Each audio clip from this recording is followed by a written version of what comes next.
Hello everybody, ciao a tutti, welcome to Art with Ms.B. This is my video number 5 and we are working on the element of colors. Now, if you're new to this channel and this is your first video, I highly recommend you to watch my previous videos before because as I told in my introductions, I will dedicate the 2-3 videos and 2-3 practices to each element of art. We did lines in the first, second, and third video, and now we are on to colors, my favorite element. For this practice of today, we will need actually what we did in the previous video, in video number 4, which is building our own color wheel. So we discussed together, remember, we discussed together the color wheels and we reviewed together the primary colors, the secondary colors, the tertiary colors. And then we created together our beautiful color wheel and we wrote again the name of the color. Now, if you practice already with me, you can pause the video, get your materials ready, open the folder if you're making a folder, or just grab the color wheels that you created last time. If you didn't do a flower and if you did a different shape, it's perfectly fine. Now, if you didn't do so, please stop the videos and go to my video number 4. Do the practice so you have your color wheels and your background knowledge about colors that you need for today's practice, and then come back to this video. For today's video, you will need a thick, heavy, resistant piece of paper. I will personally use a watercolors, which is a wet media and require a heavy paper. You can do watercolor papers or mixed media paper or Bristol vellum paper, any thick paper that you have available. Now, if you do not have watercolors or if you do not have a thick piece of paper, you can do this practice on a regular piece of paper. Use colored pencils or crayons. Do not use markers for this practice because we will need to mix together a primary and a secondary. So today we're going to kind of understand a little better how the colors in the color wheels work and why they are positioning in that way, which is perfectly logical. We are going to discuss a little more what complementary colors are and what happens if we mix together these colors. And we're going to talk and introduce a little bit like neutral tones. We finally kind of also reflect about warm and cold side of the color wheel. And for that specific part, we're going to also do another practice in the video number 6. So as always, I'm going to switch the camera so you can hear my voice and you can see my hands. And I want to imagine and picture in my mind that we are in this beautiful, huge, virtual art studio and we all practice together, creating this beautiful energy across the world. However, it is really up to you if you want to watch the video first and then practice on your own at your own convenience. If you want to pause it and play it as many times as you want. If you want to speed it up and then do your practice at your own pace. As I always say, you do you. Okay? And just prep your materials and be ready to have fun because the practice about colors is really engaging. Okay, guys, here we are with our materials. This is basically the color wheel that we created last time in video number 4, and this is the pocket color wheel that I use to explain the colors. Remember, for this practice we need a thick piece of paper, white paper, that I have underneath this. You need a brush if you're using watercolors, you need a cup with some water inside, you need a paper towel to tap and clean the brush just in case there is too much water. And in case you're using colored pencil or crayons, you don't need, of course, the brush or the water, but you will need definitely the paper and also the pencil. So let's review together pretty quickly before we go and we start today's practice. We say that we have 3 primary colors, correct? The red, the yellow, and the blue. These 3 primary colors, they are found in nature exactly as you see them. We don't make them, we have them. Then mixing the primary, so if we mix the red with the yellow, we're going to have an orange. Now, if we're closer, we have more red, we're going to have a red-orange, tertiary color. If we are closer to the yellow and we have more yellow, we're going to have a light orange. Mixing together the yellow and the blue will give us green, secondary color. Now, if we have more yellow than blue, we will have a yellow-green or lime green. If we have more blue than yellow, we will have a blue-green. turquoise, right? If we mix together the blue with the red, we're going to have a violet. Now, if we have more blue than red, we're going to have a dark blue violet. If we have more red than blue, we're going to have a red violet. Now, we know that these are containing like the 3 primary, the 3 secondary, and all the tertiary colors, right? And we turn this into a beautiful flowers with so many beautiful colorful petals. Now, let's take a look at these color wheels.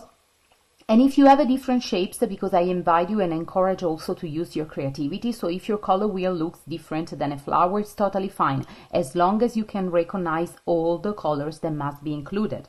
Now let's talk about complementary colors. The complementary colors are the colors that are opposite in a position inside the color wheels, and they complement each other, they support each other, they enhance each other. So usually they create a very interesting color palette if you use them on the same artwork.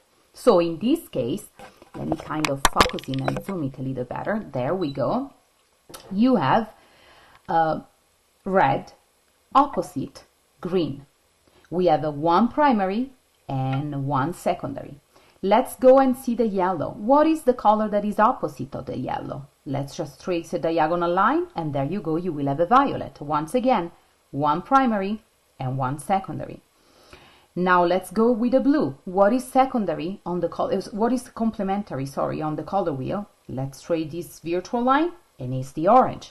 So now we know the red and green are complementary colors, yellow and violet, and blue and orange. Now, in this practice, we are going to put the color wheel aside. We are going to put the practice that we created on video 4 aside, and then we work on our white piece of paper. So today, what I want to do with you is like creating a sort of like a tablet, like a sort of notes for our colors. So let's kind of prepare. We are going to paint the complementary colors next to each other, and then over here we are going to mix them and see what happens. Okay, so you can use any shapes that you want. I want to do freehands. The focus is on color, my friends. Remember, it's not on shapes or the perfection of the design. So I'm gonna kind of create squares for me, and I will paint each square with the color that I need. So this is going to be the square for my red. Plus, because we are then mixing them together and see what happens. Do you remember what is the complementary colors of red on the color wheel? If you don't remember, just take a look at your color wheel, and it's green. Right? And then let's see what happens. Here we create another square. We try to do more or less the same size. They don't have to be perfect. If you want to do circle, if you want to do like any other shape, you do you, as long as you have the colors correctly displayed and correctly mixed. Let's go with the yellow. What is the complementary color of yellow? You go to the color wheel and you will see that is violet. Finally,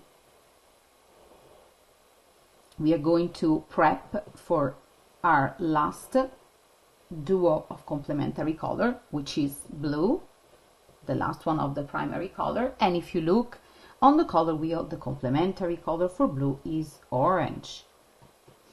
And now we start to paint. Okay, so we are going to, if you're using I know I'm left-handed, so every time I will have to kind of go. Probably I should put all of my stuff on my left, but then, well, anyway, as I say, these videos must be very spontaneous. I really want to do me, so, and I think that you can definitely see and understand what we are practicing together, even if the video is not perfect, because as we say, that is not perfection, right? We don't look for perfection, but we look for content, quality, originality.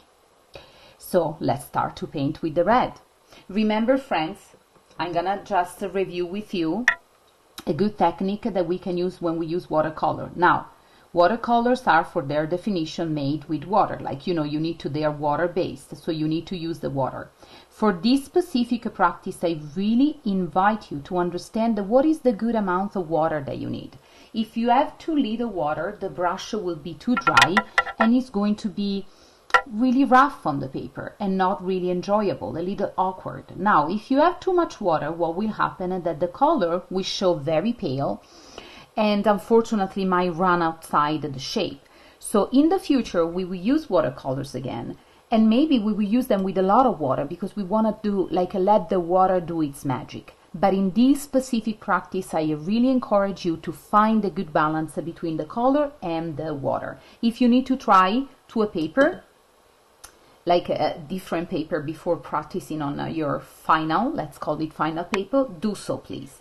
Now we need some green. Let's go and grab the green and we place it in the square for the green.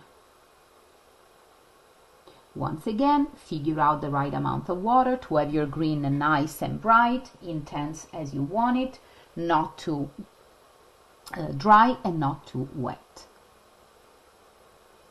For my younger students, if it's one of the first time that you practice about colors, or even like, you know, young but also inexperienced, so let's say beginner, if something happened that you have a little accident and the color goes outside, is not a problem at all. Art always, like, you know, it's full of surprises and lucky accident. Now let's go to our, actually no, let's work with the green and the red and let's mix them together. So what we are gonna do, we are gonna grab some of the red and then we are going to paint it like that, sort of a scribble. And then immediately we will rinse the brush. So we go on the green, we take the green and we paint it on top. And we let it dry. Now let's go clean up the brush and let's practice with our yellow. So I'm going to pick some yellow from my palette.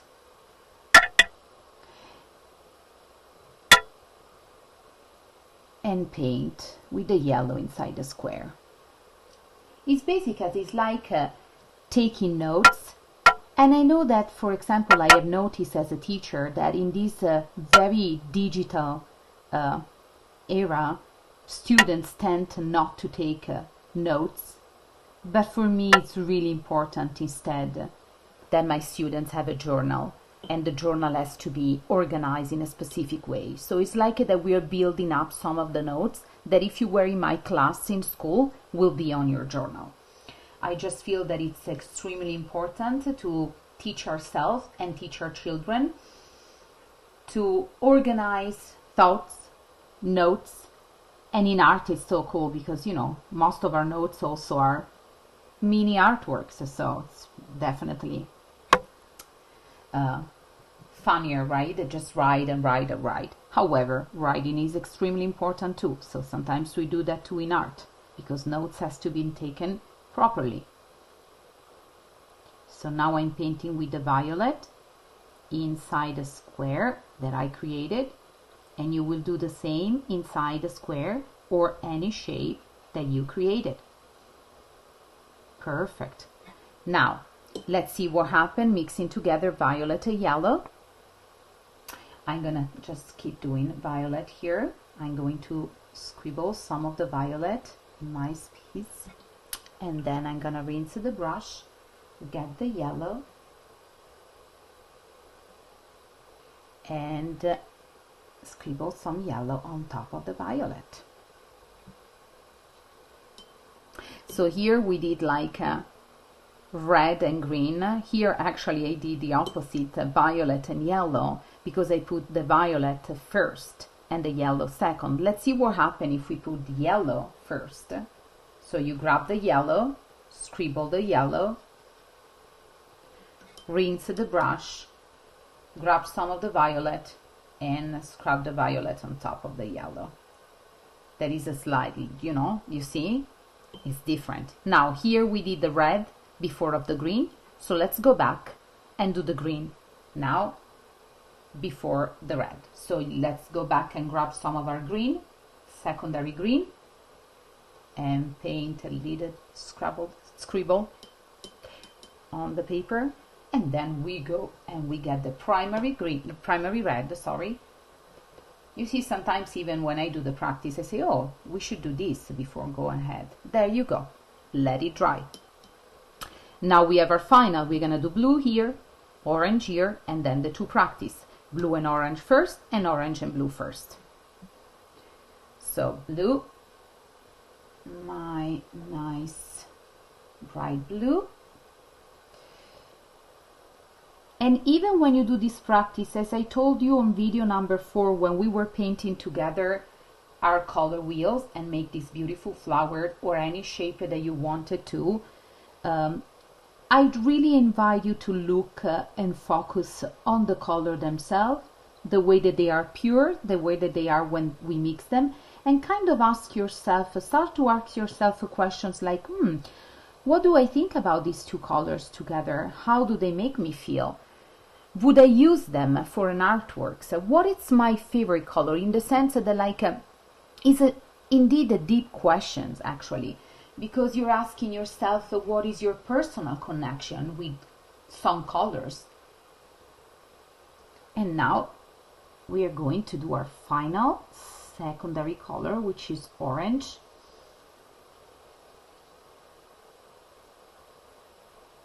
And I love the fact that we can stretch the practice on colors so much, because the color wheel gives us the opportunity and the possibility to really understand them and make exercises, right? So now let's mix. We're gonna mix first using blue. So grab some blue and scribble. Let's add some orange. And let's paint it on top of the blue. Now let's do the opposite. Let's have the orange.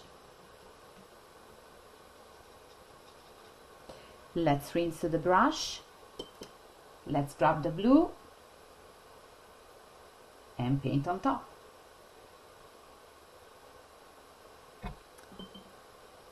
Now with the pencil, we need to let them dry a little bit. Now we have a red, opposite of red, green, primary and secondary. Yellow, opposite of yellow, violet, primary and secondary. Blue, opposite of blue, orange, primary and secondary. And here we have like the mixture. So what happens if we mix together the opposite color? So here we mix first. So we put first red plus green on top. Here we did the opposite, green plus red. Here we add violet. I accidentally did the opposite, violet plus the yellow. And here we put the yellow first, plus the violet on top. Here we have first the blue, plus the orange on top. And here we have the orange, plus the blue on top. Now, honestly, I don't know what you think. I think that these opposite colors, if mixed together, they give us a sort of like a very warm type of orange, brownish, brick color, light brick color. These two, actually, mostly you can see in this one when we mix it together. You cannot probably see super well as I see, but you will see on your paper that will give you sort of greenish. There are some dark grayish, greenish tone.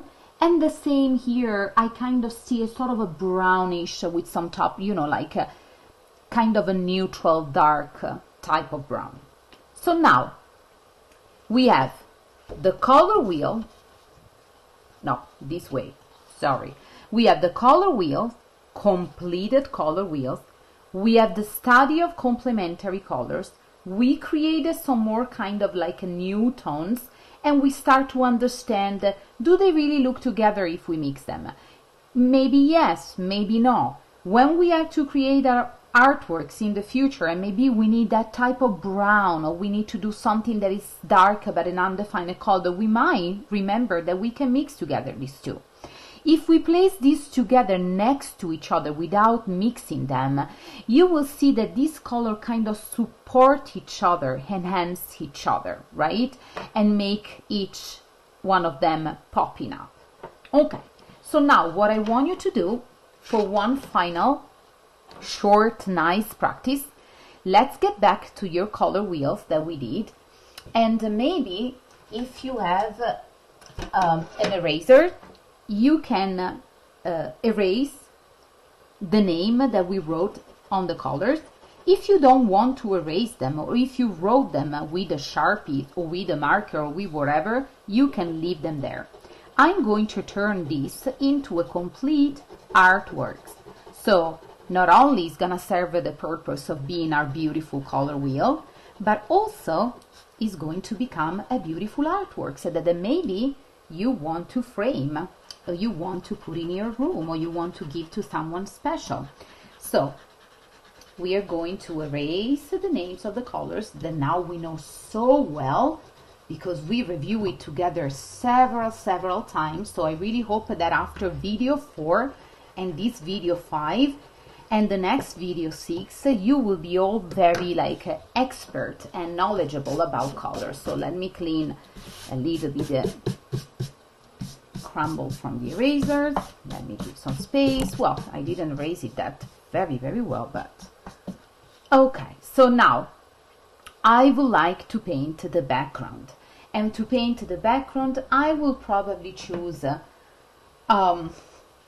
neutral color, like a gray, dark gray, just because I want to keep since this one is so colorful, I want to balance with something neutral, so the background won't take the attention from the focal point, which is the main, most important part of this paper, which is our color wheel slash flowers slash rainbow flowers, whatever you want to call it. So I'm going to use actually a dark gray, and I'm going to paint the background. When you paint the background, I advise you to use maybe a couple of brushes, one that is smaller, to go around carefully around the edge of the flower, avoiding to have the colors, the gray covering the flower. So once again, the secret is that you need to figure out the right amount of water that will allow you to control the brush and to control the watercolors on the paper. If you're not using watercolors, you can do this with the crayons or with pencil, and you can use, of course, you don't have to use a neutral color like me, but I really encourage you to use something that is like, I don't know, gray, black, something that doesn't really feature the primary, the secondary, the tertiary color, because we don't want to take the attention out of our flower, our color wheel. So let me see if we can put some music maybe, so we can kind of practice relaxing together. And since here it's not like nothing difficult, nothing that you really have to spend too much focus on, I really invite you to focus on your breath. Breathe in and breathe out from your nose, and kind of enjoy this activity, and just keep looking at your color wheel and ask yourself more and more questions about colors. Let's start to develop your own personal relationship with colors.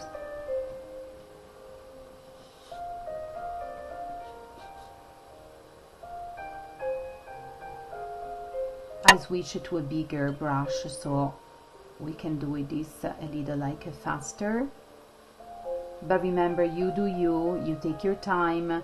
You can watch my video speeding it up and then maybe practice it at your own convenience, or you can actually pause the video, get the materials ready and practice with me, as I would love for you to do, just because we cannot really see each other, so it's still we can kind of create a virtual connection. And I picture all of us having fun painting together.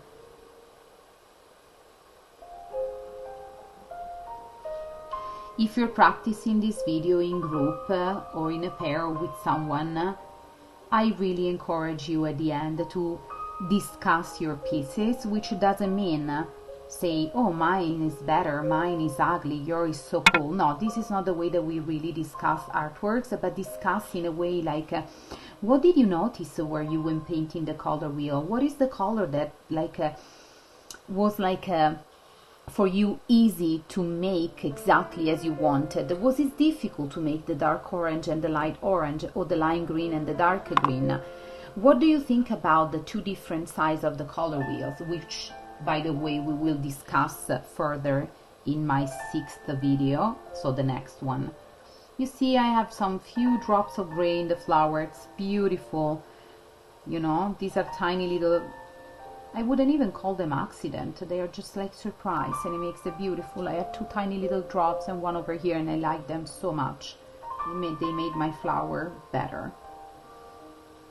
We need to learn to embrace the surprise, to embrace like the unplanned. We tend to plan so much, which is great, of course, but we also need to let it go sometimes, right? So art teaches us to do so. You plan, you focus, you work hard. Sometimes something happens that you cannot really control, but you can control your reaction. So what are you gonna do about what just happened? You see, in this case, I'm letting like the water do its magic, and I'm not like concerned about the fact I put a little too much water, so my gray is like blending more, is running more, and I kind of like this this feeling that I have when the water really mixes with the color, and you don't know the way that it's gonna dry and what is gonna happen on your paper, but it's just really beautiful, and it gives a lot of depth and movement to my picture. It makes it more alive. I'm gonna add a little bit of gray here, and then it should dry pretty quickly. Once you think that you're done, like, just let it dry. And once again, you will notice if you use a neutral background, sort of like a dark gray, like in my case, or a lighter gray or brown, you will notice that the color wheel that we created together, it really pops from the paper, right? Okay, you can, that is still the main point and the main focus, so the background didn't take anything out of this color wheel. Now, if you want to add something more and make this artwork even more interesting, you first need to make sure that your background is dry enough. The color wheel, of course, is already dry because we did it in the previous video. And what I will do with the black extra fine markers, you can use any markers that you have available. You can I'm kind of adding some details, so it's sort of like I want to outline this design. So I'm going with the tiny zigzag lines. If you don't remember what zigzag line is, if you are a beginner or a younger student, remember to watch my first, second and third video all about lines. And now it's also a beautiful example of how we can combine together two elements of like lines and colors once again to create a beautiful artwork that has actually a double purpose, right? Because this is our color wheel, but also beautiful artworks. So you see what I'm doing? I'm basically going over the lines that I trace with the pencil, and I will make it a little more like a contemporary and dramatic with this thick, like, well, not very thick, but bold black lines. You can turn the paper around. If you see that the background is still not completely dry, just pay attention, mostly if you're left-handed like me. Oh my, we can really mess it around, don't we? Yeah. So just be careful.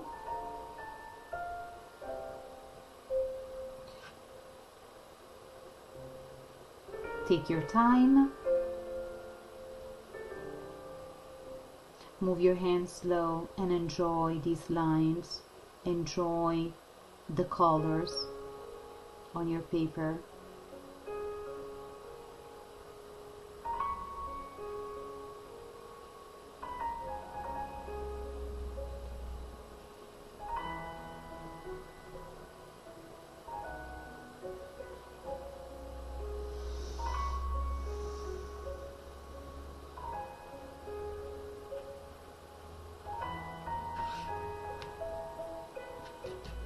I probably have to add a little bit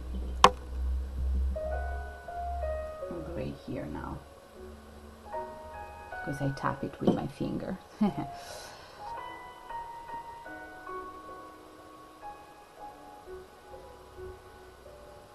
As you can see, the lines that I trace with the pencil and also the lines that I'm tracing with the markers are not perfect. They are very like irregular, organic. They just try to follow the shape of the petals. If you didn't do the flowers, you did the different shapes, go ahead and outline your shape. Just taking your time.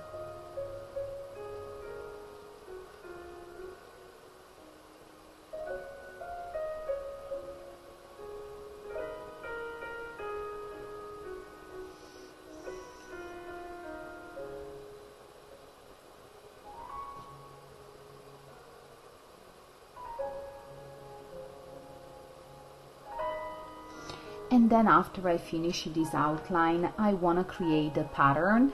This is something similar that we did also in the previous practice about lines. So if you didn't practice those videos, number 1, 2, and 3, I highly encourage you to practice. These are the type of the lines that I actually use on my practice number 3. And I think that I will use this very organic, natural, irregular lines to create a pattern on the petal.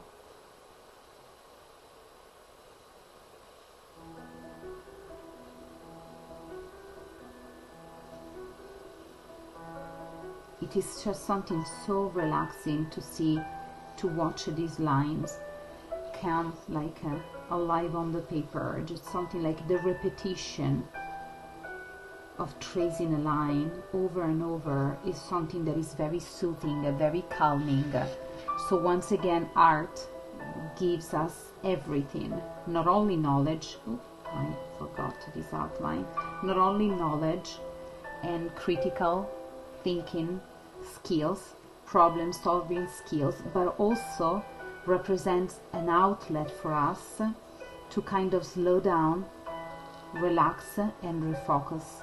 In school, when I see that my students are kind of a little agitated or they have too much energy, or sometimes they cannot settle and refocus, I try my best to always introduce some of these mindful practice where it's not super difficult what we are doing, but they can actually use it to kind of calm themselves, with a nice soft music in the background, and also just the rhythm of the hand tracing and repeating this action on the paper, and breathe in and out from the nose really helps them to relax and refocus.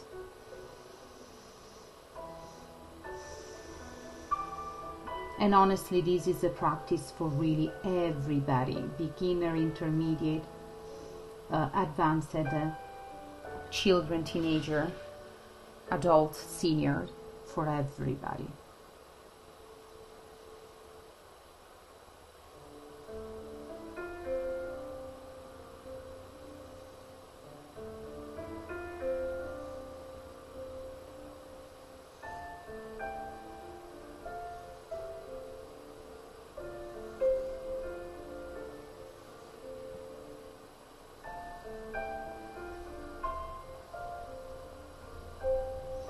Sometimes I'm doing like the lines are close to each other, sometimes they are farther apart. I kind of just look at the design and make my decision. And please feel free to do the same. As I always say, You can copy exactly what I do, or more or less exactly what I do, or you can actually change the practice a little bit and give it a twist. As long as you're understanding the element that we are talking about, in this case color, you know, you need to be flexible, and me as a teacher, I need to be flexible as well.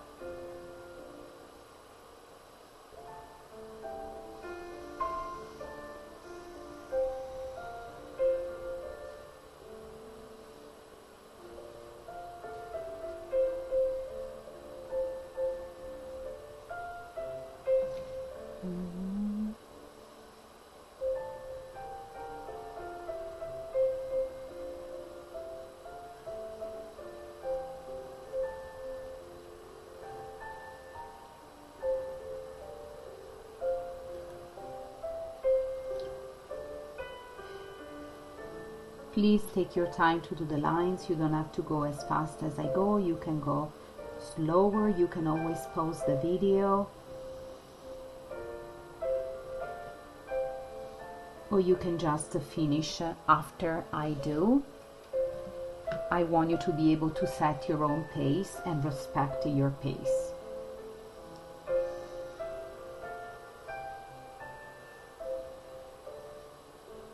As long as you complete the project, because something very important is like when we start something that like I always teach my students, and I expect that in class, even if they are absent, once they come back to school, I expect and I support them to complete what they started. Like the one important rule to set for yourself, if you are a parent and you are homeschooling some children and you're using these videos to enrich their curriculum, make sure that you let them know that they always need to finish what they started, because only through the completing the activity will make the student really understand and embrace the concept that I'm delivering, the content that I'm explaining them through these videos. So make sure, my friends, wherever you are, even if you don't have the time to complete it in one session, you have to go back to the paper and make sure that you finish the practice and you finish the exercise and you complete the project. Even maybe if it's not your favorite project, but you give it a chance. So you need to complete it, and remember, save it in a folder. If you don't have a folder, make one. If you know, and in the meanwhile that you're waiting for your folder, just save all the project together. You're building a portfolio. So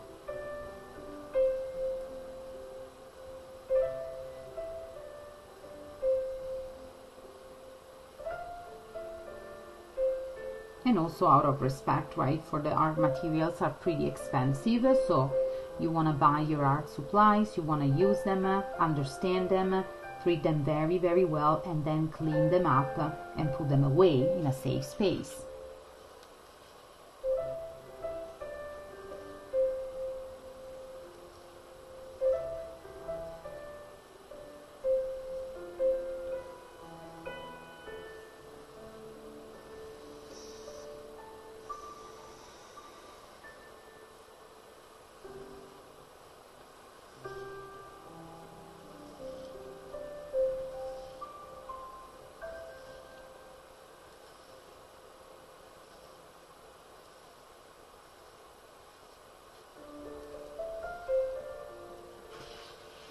Oh my goodness, look at that, so beautiful.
done.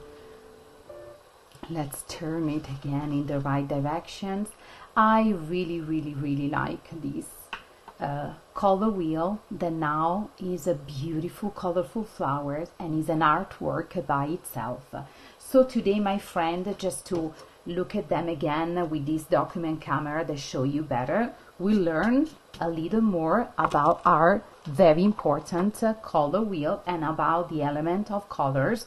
And we learned that in this color wheel we have the primary, secondary and tertiary, and then we have complementary colors, which are the opposite, in opposite position in the color wheels, and we can mix them together and see what happens. So these are very nice and important notes that I really encourage you to save in our folder. And this one is the color wheel that we created last time in video 4, and now we turned into a beautiful artwork. Always add your signature anywhere you want. Probably this time I'm gonna do my initial here. And if you like it, go ahead and frame it. Thank you so much for practicing with me. This was awesome. I really enjoyed and I relaxed. I'm gonna switch the camera once again so we can say a proper goodbye. Okay, that was absolutely fantastic. Thank you so much for practicing with me. I feel that this beautiful practice about color made my day just a little better because I could dedicate these 30-40 minutes just to myself. And I hope that you really enjoyed. I hope that you really understood the color wheels, how colors work together, what is the difference between a primary, a secondary and a tertiary color, and what are the complementary color on the color wheel. Please remember to like the video, to subscribe to the channel, and after you subscribe you can leave a comment, and most of all you can ask a question. If you have a question about your practice, if something didn't go exactly as you expected or whatever, even if you want to share what are your thoughts about this practice, I would love to hear from you, and I will do my best to answer you back. So now with this beautiful two paper, we are going to put them together and we are going to add them to the other papers that we did. Video number 3, final challenging practice about lines. Video number 2, differences between an organic and a more segmented geometric lines and two different technique, a pencil and markers. And video number 4, just a small, I know this is an optical illusion and it will never show very well because it's like a bunch of lines that you can see when we create the illusion of movement through pattern using just one element of art, which lines. So now we are building it up. It's getting a very nice portfolio. As you can see, I organize them exactly the way that I organize my video, and then I include them inside my portfolio. My folder, if you don't have a folder, paper or plastic, if you have a big piece of paper, as I always say, fold it in half, write your name, our portfolio, and start to collect your pieces there. Now make sure that also you wash and rinse the brushes and you let them dry. You close the watercolor that you use and you clean up your stations. And I see you very soon with one more video and practice specifically dedicated on colors, two colors, and we are going to analyze a little more the two sides of the color wheel and the differences between warm colors and tones and cold colors and tones. And I see you all soon. Bye, ciao.